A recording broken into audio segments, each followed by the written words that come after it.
sini dan melakukan pembelajaran biar dapat berkah dan rahmat Tuhan yang Maha Kuasa. Amin. Baik, sebelum mulai pembelajaran hari ini, agar berjalan dengan lancar, Bapak minta dipimpin oleh Hamdan Fadli untuk melaksanakan doa bersama. Silakan Hamdan Fadli. Sebelum mulai pelajaran pada hari ini, alhamdulillah kita berdoa terlebih dahulu. Bismillahirrahmanirrahim. Raditu billahi rabba wa bil islami dina wa bi Muhammadin nabiyya wa rasulah. Rabbi jibni ilma wa rizqi fahma walhamdulillahi rabbil alamin. Terima kasih Hamdan Fadli karena sudah memimpin doa. Mudah-mudahan doanya dikabulkan oleh Allah Subhanahu wa taala. Amin. Silakan berdiri. Kita menyanyikan lagu nasional terlebih dahulu. Bapak minta Sumiati untuk memimpin menyanyikan lagu nasional Satu Nusa Satu Bangsa. Silakan maju. Terlihat? Terlihat nggak? Belum. Kurang besar. Ya, sip.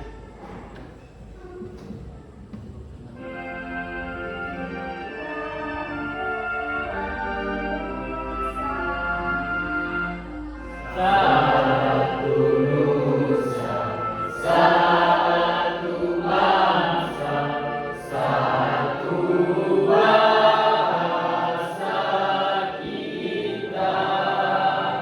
Tanah air pasti jaya untuk selama-lamanya. Indonesia pusaka, Indonesia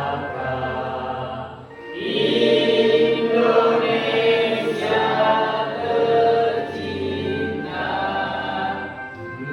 nusa bangsa dan bahasa kita bela bersama.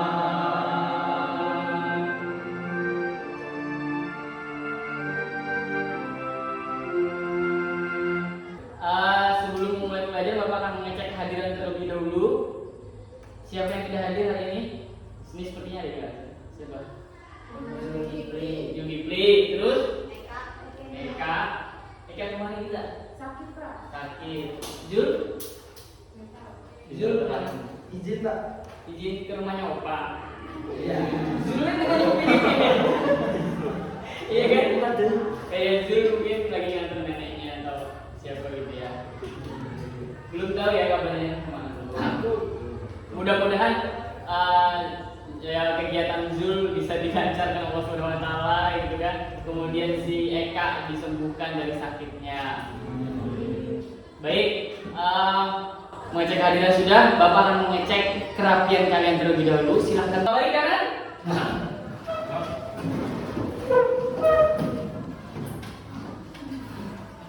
Balik kanan lagi. Ya. Sekarang disiapkan dulu, jangan dulu ya. Disiapkan dulu tulisnya, bukunya sudah. Baik, Bapak lanjutkan ya. Jadi pada pertemuan sebelumnya kita sudah mempelajari apa sebelum masuk ke materi yang ini? Ya, apa? Analisis kaidah kebahasan teks artikel. Menganalisis gaya pembahasan. Selain itu, teks artikel. Jadi ada pengertian juga mengenai yang smart untuk mengantar pembelajaran kita. Dan hari ini Bapak harap kalian sudah bisa untuk mengonstruksi teks artikel. Karena pada pertemuan sebelumnya sudah mengetahui kaidah kebahasaannya, berarti perlu nih untuk diaplikasikan. Jadi untuk dilakukan sebuah menulis biar punya karya. Jadi tidak hanya sekedar tahu bahwa kaidah kebahasaan artikel itu cuma ini, ini dan ini. Tapi perlu juga dipraktikkan. Nah, jadi pada hari ini Bapak akan mengajak kalian semua, peserta didik semua untuk mengonstruksi teks artikel. Mengonstruksi itu apa? Tahu konstruksi tahu ya? Tahu, cuma kalau bingung untuk mengungkapkan bingung.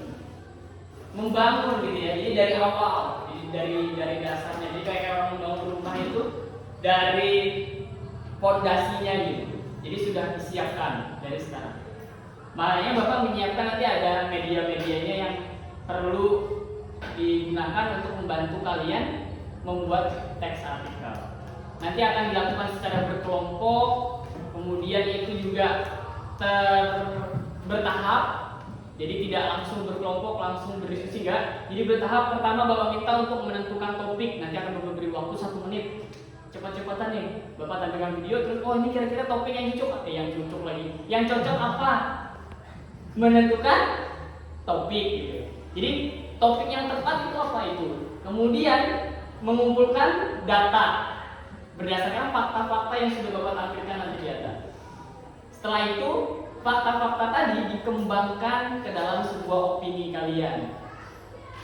Jadi pengembangannya, proses pengembangannya melalui kaidah-kaidah kebahasaan yang telah dipelajari pada pertemuan sebelumnya. Nah kemudian setelah dikembangkan ke dalam opini itu disusunlah ke dalam bentuk struktur teks artikel. Strukturnya itu nanti akan Bapak sampaikan. Jadi strukturnya itu yang di pertama ada judulnya jelas ya, kemudian ada alinea pembuka, alinea penjelas, dan bagian penutup. Jadi ada 4 aja. Nah, nanti akan kita rangkai sama-sama. Jadi itu yang akan kita lakukan pada hari ini. Kemudian Bapak juga akan melakukan penilaian sikap, kemudian ada penilaian pengetahuan dan keterampilan. Jadi ketika kalian berdiskusi pun akan Bapak lakukan penilaian. Seperti itu, ya. Baik, kita lanjutkan. Bapak minta nih siapa yang bersedia untuk membacakan kompetensi dasar dan indikator kompetensi. Silakan, angkat tangan. Siapa yang mau? Iya, silakan dulu, baca dulu. Kompetensi dasar menganalisis kebahasaan artikel dan atau buku ilmiah. Konstruksi sebuah artikel dengan memperhatikan fakta dan kebahasaan. Oke, cukup ya. Yang 3.11 ini sudah kita lakukan pada pertemuan sebelumnya. Kemudian ada 3.11.1 menganalisis kaidah kebahasaan teks artikel. Ini sudah dilakukan. Ini juga kemarin dilanjutkan di rumah dengan mencari teks artikel. Silakan, siapa yang mau membacakan indikator pencapaiannya? Ini yang akan kita lakukan pada hari ini dan ini yang harus kita capai pada hari ini. Siapa yang mau membacakan? 4.11.1 Menentukan topik teks artikel yang akan dibuat. 4.11.2 Mengumpulkan fakta berdasarkan persoalan yang sedang beredar di lingkungan masyarakat. 4.11.3 Menyusun opini berdasarkan fakta yang telah dikumpulkan. 4.11.4 Membuat teks artikel dengan memperhatikan struktur dan kaidah kebahasaannya. 4.11.5 Mengoreksi teks artikel yang telah dibuat dengan memperhatikan fakta, struktur, dan kaidah kebahasaannya. Iya, jadi ada 5 ini yang perlu kita capai pada hari ini. Bapak yakin kalian akan bisa mencapainya. Kemudian ada tujuan pembelajaran. Silakan Andri bacakan. C. Tujuan pembelajaran. Setelah mempelajari teks artikel dengan berdiskusi, tanya jawab, penugasan berbasis proyek, dan presentasi diharapkan peserta didik mampu 1. Menganalisis kaidah kebahasaan teks artikel dengan tepat. 2. Menentukan topik teks artikel yang akan dibuat dengan tepat. 3. Mengumpulkan fakta berdasarkan persoalan yang sedang beredar di lingkungan masyarakat dengan benar. 4. Menyusun opini berdasarkan fakta-fakta yang telah dikumpulkan dengan tepat. 5. Membuat teks artikel dengan memperhatikan struktur dan kaidah kebahasaannya dengan benar. 6. Mengoreksi teks artikel yang telah dibuat dengan memperhatikan fakta, struktur, dan kaidah kebahasaannya dengan benar.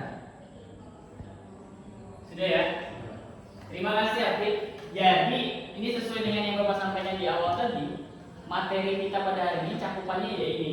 Jadi ada menentukan topiknya, kemudian mengumpulkan fakta, menyusun opini, membuat teks artikel, dan mengoreksi. Ini mengoreksinya bersama-sama nanti dengan cara dipresentasikan, kemudian dilakukan tanya jawab gitu. Yang mana yang perlu diperbaiki sama-sama. Itu caranya. Jadi pembelajaran kita nanti akan dilaksanakan seperti itu. Mudah-mudahan berjalan dengan lancar dan tercapai tujuan pembelajaran kita pada hari ini. Ada yang ditanyakan? Cukup ya? Kalau tidak ada, langsung kita lanjutkan ke kegiatan pembelajaran kita pada hari ini.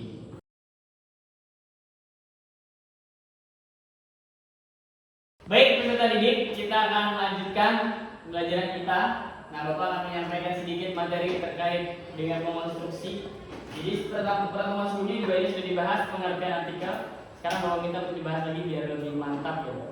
Siapa yang mau membacakan? Silahkan. Ya, saya ganti.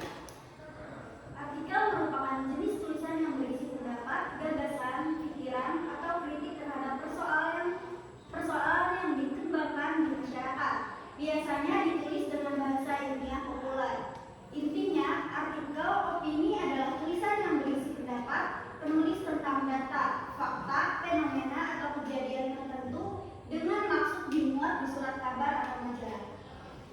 Tepuk tangan dong buat ini. Nah, ini ada kaidah-kaidah kebahasaan.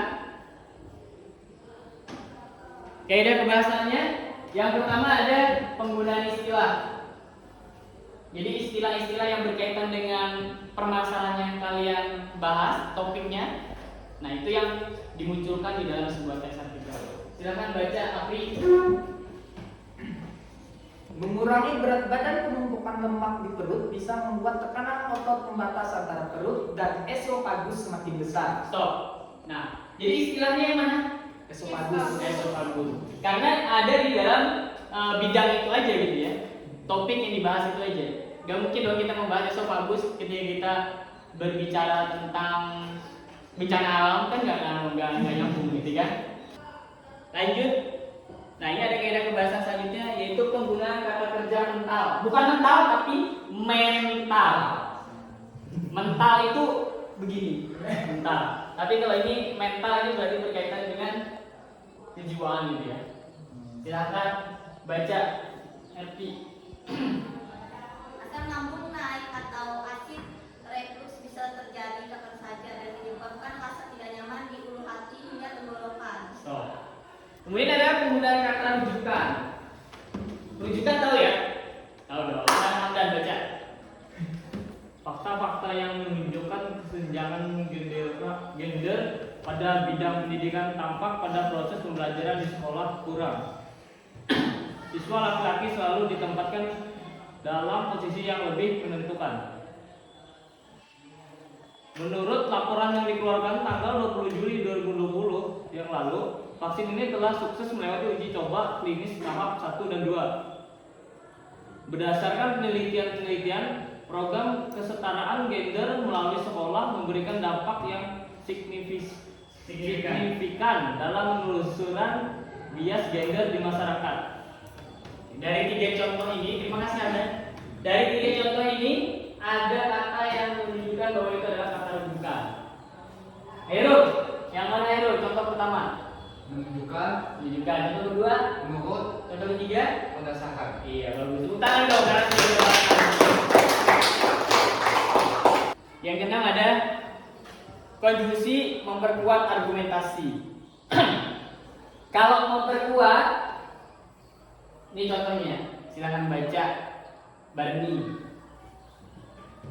Lagi-lagi, minuman bersoda juga membuat otot lower esophageal sphincter menjadi lebih lemah dibandingkan dengan minum air putih.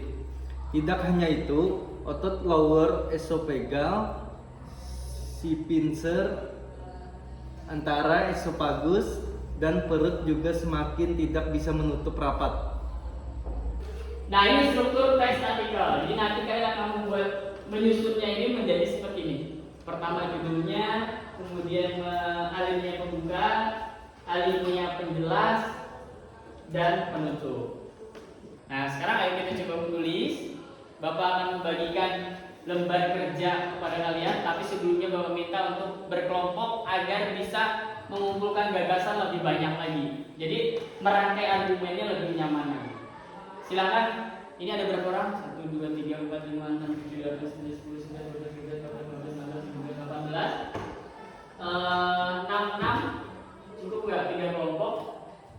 Ya, ya. Bapak minta berkumpul dalam 3 kelompok, kemudian nanti buat nama kelompoknya yang sesuai dengan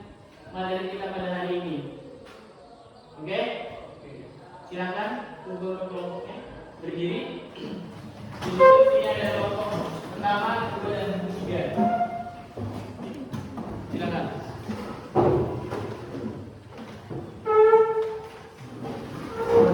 Ya. Baik, peserta didik, Bapak akan memulai menyampaikan cara kerja LKPD. Jadi nanti akan Bapak bagikan LKPD-nya. Jadi sekarang kalian itu berada di tahap mendesain perencanaan proyek. Jadi proyek kalian ini kan menulis teks artikel ya. Jadi harus didesain dulu. Seperti apa mendesainnya? Nah, nanti akan Bapak jelaskan. Desain itu melalui LKPD. Jadi nanti setelah kalian bagikan kelompok ini, sudah dibagikan kelompok ini, Bapak akan bagikan LKPD. Kemudian Bapak akan jelaskan secara singkat, karena di dalam sini juga sudah ada petunjuk pengerjaannya. Jadi mohon dibaca. Literasinya juga harus lebih mantap lagi, karena sudah kelas 12, bentar lagi juga sudah meninggalkan sekolah ini. Jadi di dalam LKPD sudah Bapak siapkan kolom-kolom untuk mengisi sesuai dengan strukturnya. Yang pertama kalian lakukan adalah mengisi kolom yang data dan fakta. Jadi Bapak isi video. Oh, sebelum data dan fakta ada topik. Jadi diskusikan dulu penentuan topiknya. Topik yang cocok kalian bahas itu apa? Begitu ya. Kemudian yang kedua baru mengumpulkan datanya. Data yang kalian temukan tulis di bagian kolom data. Kemudian ada kolom lagi pengembangan opini. Di kolom pengembangan opini kalian tulis juga opininya kalian nanti, tapi berdasarkan diskusi kelompok. Kita mau menyampaikan apa begitu ya. Baru nanti disalin dan dirangkai ke dalam kalimat-kalimat, kemudian alinea dan disusun ke dalam sebuah struktur teks artikel.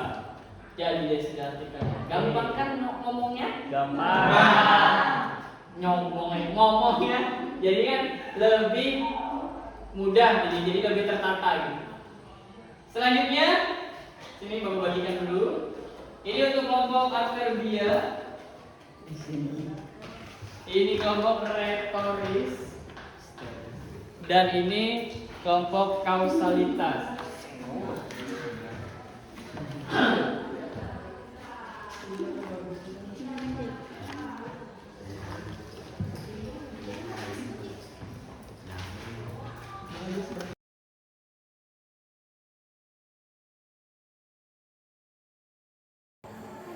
Melakukannya.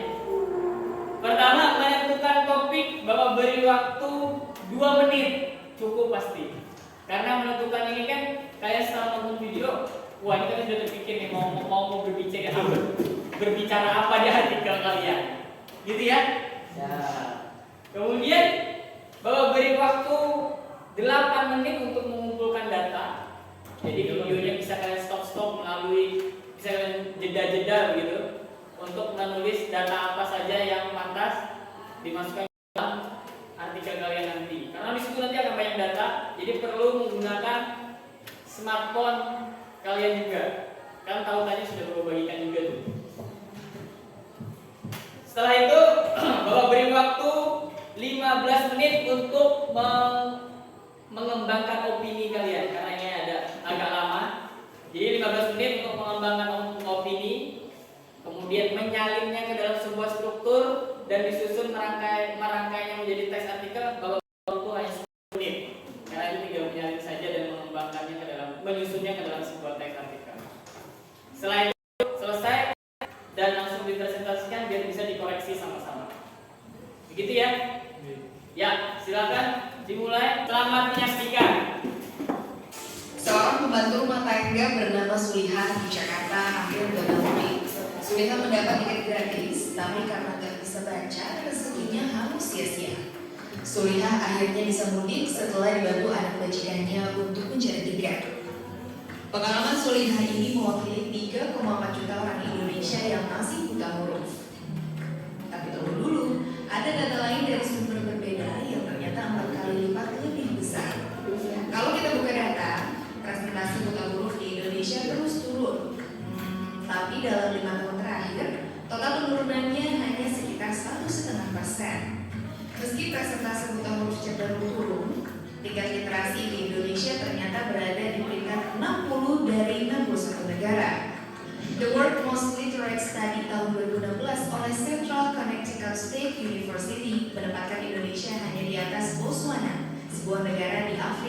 bagian selatan. Untuk peringkat paling bawah, Thailand hanya 1 tingkat di atas Indonesia. Banyak pihak menggunakan ranking ini sebagai tolak ukur minat baca, padahal sebenarnya ranking ini berdasarkan berbagai aspek, yakni akses warga terhadap pengguna, akses surat kabar, akses perpustakaan, dan sistem pendidikan di setiap negara. Lalu mengapa tingkat literasi Indonesia rendah? Menurut Khairil Abdini, dosen Universitas Indonesia, setidaknya ada 4 faktor yang menyebabkan tingkat literasi Indonesia rendah. Yang pertama adalah gizi buruk. Dalam masalah gizi ini, Indonesia termasuk 36 negara yang berkontribusi terhadap 90% masalah gizi dunia. Yang kedua adalah kualitas pendidikan. Kualitas guru di Indonesia masih jauh dari memadai. Yang ketiga adalah infrastruktur pendidikan. Indonesia masih berada jauh di bawah Singapura, Thailand, Filipina, dan Vietnam. Yang terakhir adalah rendahnya minat baca. Menurut Khairil, setelah kemerdekaan kewajiban membaca buku sudah tidak ada. Hal ini berpengaruh terhadap rendahnya minat baca di Indonesia. Tapi ada solusi meningkatkan literasi di Indonesia. Salah satunya memasukkan kembali bacaan wajib ke dalam kurikulum untuk meningkatkan minat baca. Ngomong-ngomong soal rendahnya minat baca, sampai tahun 2015 terlihat kecenderungan meningkatnya penonton televisi yang berbanding terbalik dengan pembaca surat kabar. Pembaca surat kabar tahun 2015 terendah sepanjang catatan BPS sejak 1984. Apakah minat baca masyarakat Indonesia memang rendah atau akses terhadap buku yang sulit? Lukman Solihin, peneliti dari Kemendikbud, juga membahasnya di The Conversation. Lukman menyebutkan ada 3 hal yang menunjukkan akses terhadap buku sulit di Indonesia. Yang pertama adalah jumlah perpustakaan di sekolah yang baru memenuhi sekitar 60% dari total sekolah di Indonesia. Namun hanya 20% perpustakaan saja yang layak. Meski pemerintah sudah meningkatkan biaya operasional sekolah dari 5% ke 20% untuk pengembangan perpustakaan, tapi dana habis untuk membeli buku pelajaran saja. Hal ini berpengaruh terhadap minat baca anak karena anak bisa bosan membaca buku yang tidak variatif. Yang kedua, perpustakaan desa juga tidak lebih baik, baru mencakup 30%. Nah, narasi people. Sejak tadi kita sudah membahas tentang rendahnya literasi, tapi sebetulnya apa sih makna literasi itu sendiri? Luciarati Kusuma Dewi, dosen Universitas Indonesia, mengulasnya di situs conversation.com tentang hal ini. Pengertian konvensional yang sering dikaitkan dengan literasi di Indonesia adalah melek huruf tanpa harus mengerti apa yang dibaca atau ditulisnya. Menurut Lucia, literasi bukan lagi sekedar melek huruf atau bisa membaca, tapi bagaimana membaca bisa menjadi proses belajar yang membentuk manusia menjadi lebih kritis dan bermanfaat. Jadi pekerjaan rumah Indonesia bukan hanya menghapuskan buta huruf, tapi meningkatkan sumber daya manusia melalui literasi. Nah, sekarang yang kalian lakukan pertama menentukan topiknya. Silahkan ditentukan berdasarkan diskusi kelompoknya. Kalau bisa di 3 kelompok, setiap kelompok berbeda. Jadi kelompok retoris, kelompok kausalitas, kelompok adverbial. Topik yang dibahas beda, tapi tetap tentang literasi. Misal nih ya, gue kasih contoh. Kelompok sini berbicara tentang tips semangat membaca. Jadi kita berkaitan juga nih dengan topik itu tadi. Jadi ada data juga yang bisa dipakai. Misal data yang dipakai tadi kan tingkat minat membaca masyarakat di Indonesia itu masih kurang. Nah, itu kalian kumpulkan data-datanya, kalian tulis itu sebagai modal kalian untuk mengembangkan opini seperti itu.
lupa like, comment, dan subscribe video ini.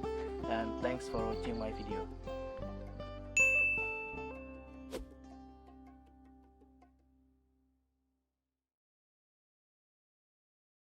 Langkah selanjutnya kita akan melakukan presentasi sekaligus kelompok yang lain mengoreksi. Jadi setelah dipresentasikan, yang lain memberikan masukan, begitu ya.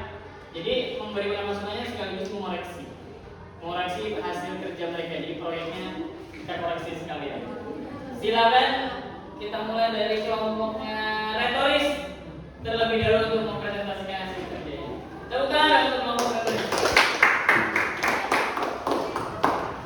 Langsung dipandu oleh moderatornya ya.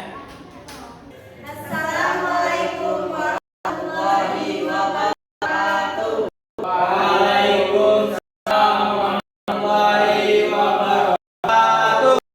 Perkenalkan, nama saya Sumiati. Perkenalkan, nama saya Nabila. Perkenalkan, nama saya Rika Rahmania. Saya Abduliano. Kami dari kelompok retoris akan menyampaikan proyek kami mengonstruksi teks artikel dengan topik rendahnya tingkat literasi di Indonesia.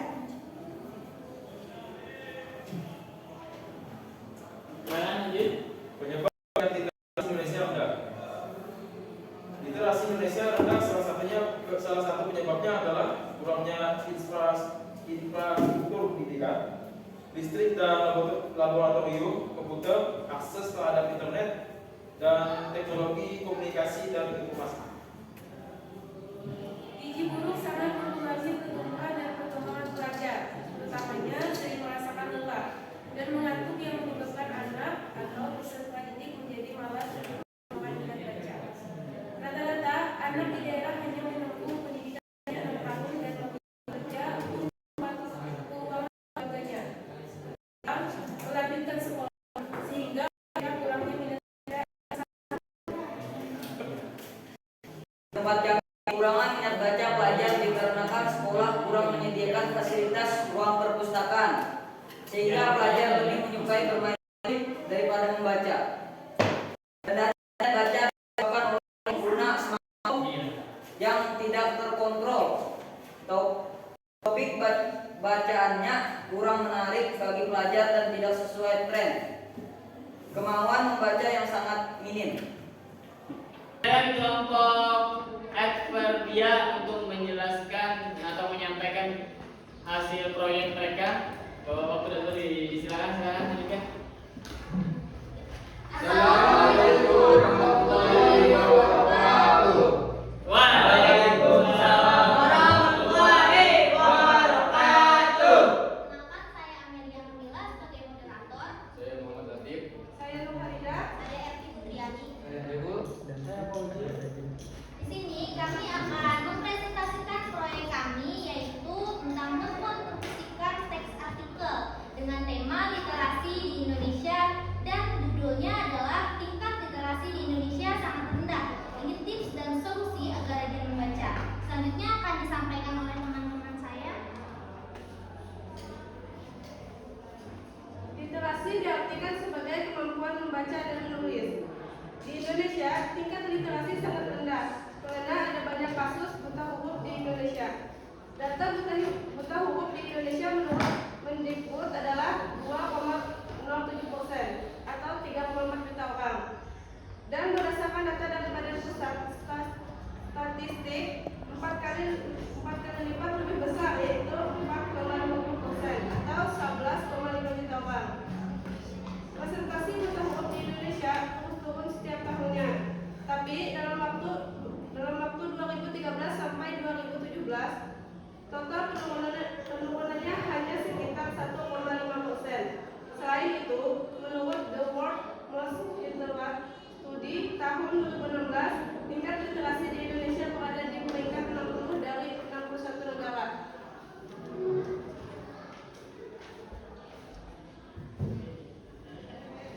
Minat baca di Indonesia memang sangat rendah, terutama di daerah terkecil yang aksesnya sangat sulit untuk memungkinkan masyarakat membaca. Hal tersebut dapat melangkai minat baca masyarakat. Bagaimana tidak, di daerah terkecil tidak ada koran dan yang dijual dan tidak memiliki perpustakaan desa. Menurut Khairil Abdini, dosen Universitas Indonesia, berpendapat bahwa ada 4 faktor yang menyebabkan tingkat literasi Indonesia rendah, yaitu gizi buruk, kualitas pendidikan, mutu, dan rendahnya minat baca.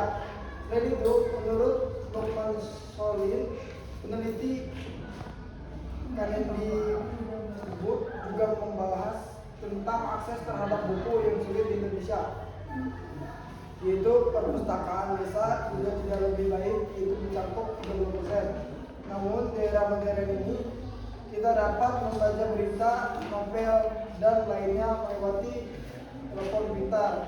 Selain itu juga dapat meminjam buku kepada teman. Selanjutnya ada tips dan tips mengeluarkan niat dan motivasi. Misalnya Anda memiliki niat menumbuhkan minat membaca untuk menambah wawasan pengetahuan. Jadikan niat yang baik ini sebagai motivasi dan semangat.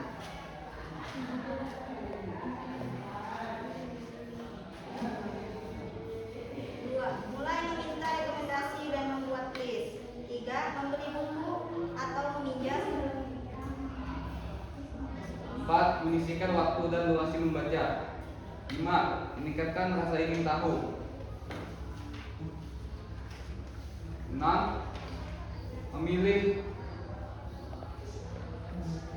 Memilih tema yang diminati. Dari diskusinya, kesimpulan dari pembahasan di atas dapat disimpulkan bahwa cara agar tingkat literasi di Indonesia tidak rendah adalah dengan meningkatkan minat baca serta didik atau kembali lainnya menggunakan tips-tips yang sudah dijelaskan sebelumnya. Jadi itulah presentasi dari kami. Apakah ada yang ingin menyanggah atau bertanya? Iya. Ini saya ingin bertanya, apakah manfaat membaca? Oke, sebelumnya terima kasih atas pertanyaannya.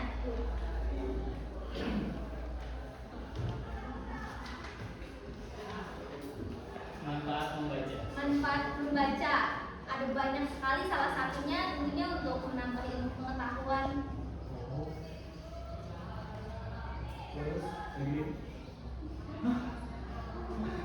Lanjutkan. Bisa juga sebagai referensi untuk belajar atau untuk membuat sebuah karya ilmiah.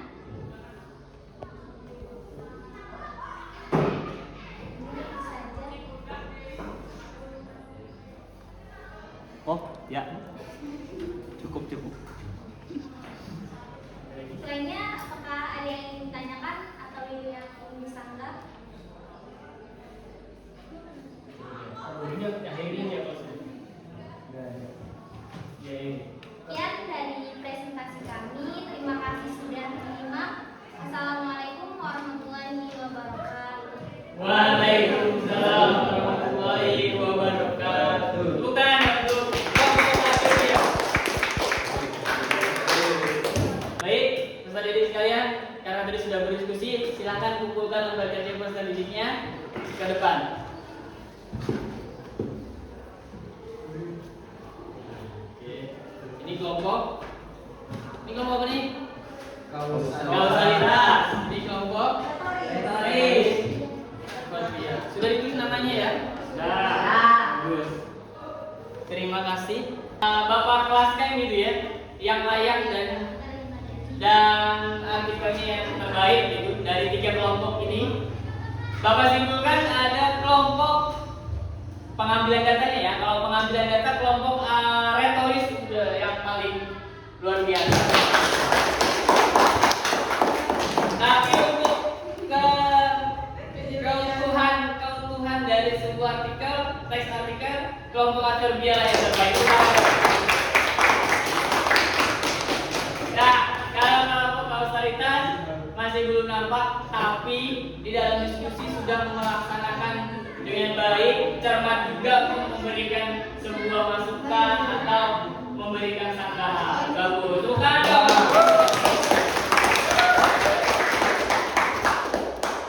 Ya, ini kita sudah berada di akhir kegiatan pembelajaran. Tapi Bapak ingin memberikan evaluasi terlebih dahulu sejauh mana sudah pemahaman kalian mengenai mengonstruksi teks artikel. Walaupun kalian sudah berhasil membuat, tapi kalian mengecek pengetahuan kalian seberapa jauh mengenai mengonstruksi teks artikel. Bapak akan menyampaikan satu kuis. Kalian nanti siapkan telepon kalian. Kuis silakan buka di Join My Quiz di Google Chrome. Nanti Bapak akan buka juga di sini kodenya apa yang harus dimasukkan.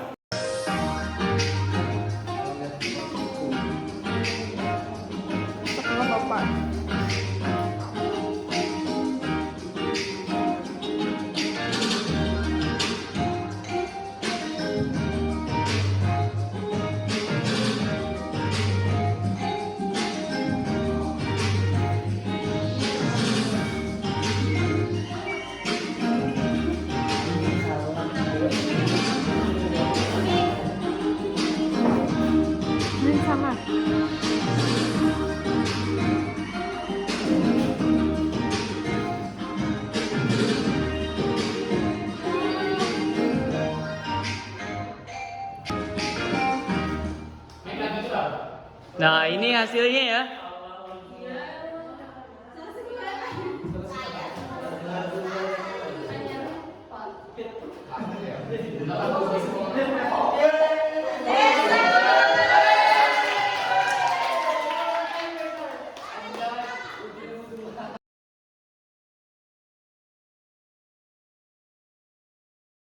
Hari kita sudah berada di akhir kegiatan pembelajaran dan Bapak minta salah satu dari kalian untuk memberikan simpulan terhadap kegiatan pembelajaran kita pada hari ini. Silakan angkat tangannya siapa yang mau menyimpulkan. Ya, silakan. Ini Simpulan yang sudah kita pelajari hari ini yaitu menganalisis gaya bahasan teks artikel yang dimana sudah menentukan topik, menyimpulkan fakta, menyusun opini, mengoreksi teks artikel, dan yang dibuat. selanjutnya ada lagi nggak yang atau berpendapat beda gitu? Silakan Mer. Ya. Sama. Apa? Membuat judul terus? Data, kemudian mengembangkannya menjadi opini, setelah itu membuat teks berdasarkan sebelumnya, kemudian melakukan penilaian setelah presentasi. Jadi setelah melakukan melaksanakan proyek, tidak lupa kita koreksi sama-sama supaya layak untuk menjadi sebuah teks artikel. Tadi sudah berjalan semua ya. Berarti kita sudah mencapai tujuan pembelajaran pada hari ini. Tepuk tangan dulu kalau gitu. Pada pembelajaran hari ini kalian semua sudah melaksanakan proyek dan mendapatkan hasilnya. Bapak harap itu bisa berkembang lagi, tidak hanya di topik-topik ini. Bisa kalian harus lebih cermat lagi dalam lebih peka lagi dalam mengenal permasalahan yang terjadi di lingkungan masyarakat, baik itu sosial, budaya, politik. Nah, itu bisa menjadi bahan kalian ketika kalian membuat sebuah artikel. Itu ya. Paham ya sampai ke sini? Siap. Ada yang ditanyakan tidak? Siap. Tidak ada ya. Baik. Bapak akan menyampaikan materi selanjutnya apa setelah ini. Pada pertemuan selanjutnya kalian akan mempelajari kritik sastra dan esai. Itu adalah bab terakhir pada materi di kelas 12. Dan setelah itu kalian akan melaksanakan ujian-ujian, rangkaian ujian yang sangat banyak. Tepuk tangan dulu untuk kalian semua. Untuk mengakhiri pembelajaran pada hari ini, Bapak minta ketua kelas kembali untuk memimpin doa. Dan tidak lupa juga kita ucapkan rasa syukur kita karena sudah merasakan pembelajaran pada hari ini. Silakan, Hamdan Fadli.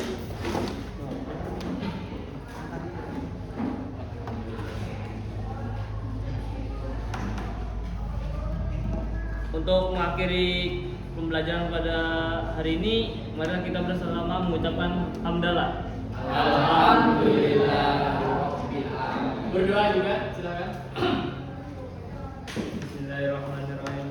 Rezeki innal insana fil khusri illa alladziina aamanu wa 'amilus solihati wa tawassaw bil haqq wa tawassaw bis sabr.